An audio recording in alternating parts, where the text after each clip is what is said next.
Hello बेटा। ये video उन स्टूडेंट्स के लिए बहुत महत्वपूर्ण है जो कि राजकीय आश्रम पत्ती विद्यालय में प्रवेश परीक्षा के लिए तैयारी कर रहे हैं, चाहे वो 6th वाले हों, 7th वाले हों, 8th वाले हों या फिर 9th वाले हों। क्योंकि बेटा उनके लिए उनसे पूछ लिया जाता है कारक चिन्ह, विभक्ति, ठीक है, या फिर कारक पूछ लिया जाता है। तो बहुत इंपॉर्टेंट वीडियो, लास्ट तक ज़रूर देखना आप लोग, ठीक है।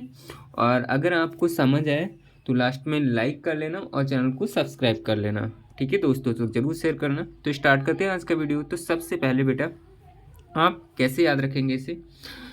कर्ता ने कर्म को करण से के द्वारा संप्रदान के लिए साथ अपादान से अलग होना, ठीक है। इतने याद करो, अभी मैं ये बता रहा हूँ। तो देखो बेटा, जो कर्ता होता है ना, कर्ता कौन होता है?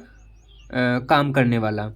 तो उसके बाद हमेशा क्या आता है? कारक चिन्ह या फिर परसक क्या आता है? ने आता है, ठीक है। हमेशा ध्यान रखो, कर्ता के बाद क्या आएगा? ने, ठीक है। कर्म, जो जो कर्म है, ठीक है, कर्ता जो कर्म कर रहा है, जैसे अगर मान लो मैं अभी लिख रहा हूँ तो मैं हो गया कर्ता, और जो लिखना है वो मेरा क्या हो गया? कर्म हो गया, ठीक है। तो कर्म के बाद क्या आएगा? को, ठीक है। और करण मतलब, करण का मतलब यहाँ कारण से है, किस कारण से। जैसे अगर मैं लिख रहा हूँ तो किस कारण से लिख रहा हूँ, ठीक है।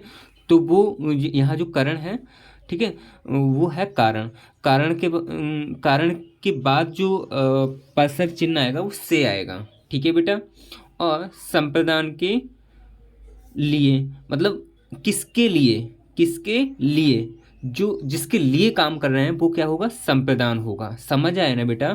तो ये चारों हो गए। अब समझो, अब अपादान की बात करें। अपादान मतलब जिससे अलग होता है चीज़ें, जिससे अलग हो। सपोज करो मैंने इस पेज पर लेटर लिखा, और लेटर लिखने के बाद में मैं इस कागज़ मतलब इस लेटर को फाड़ के इससे तो अलग करूँगा ना, इससे अलग करूँगा।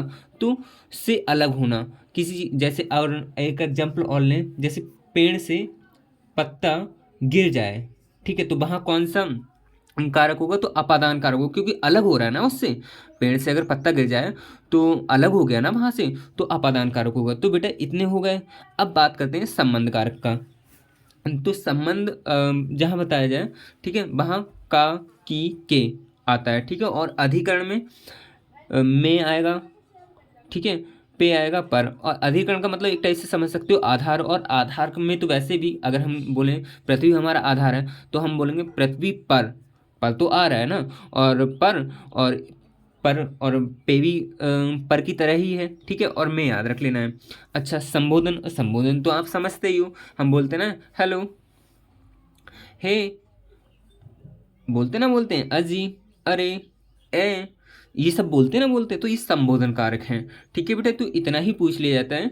मैंने इन क्वेश्चन पेपर्स को एनालाइज करके आपको पक्का पक्का बता दिया, ठीक है बेटा। आपसे पूछ लेगा कर्म, क्वेश्चन ऐसे बोल देगा कि कर्म का परसक चिन्ह कौन सा है या फिर कारक चिन्ह कौन सा है, तो आप सीधे आंसर करेंगे को, मतलब को पर टिक लगा देंगे, ठीक है बेटा। तो इस टाइप से, बाकी इससे ज़्यादा और कुछ नहीं आएगा इसमें। अब हम आगे बढ़ते हैं। हम आपको बताने वाले हैं समास। और समास में आपको सबसे ज़्यादा आपको द्वंद्व समास पूछा जाता है, तो हम द्वंद्व समास के बारे में आपको बता रहे हैं।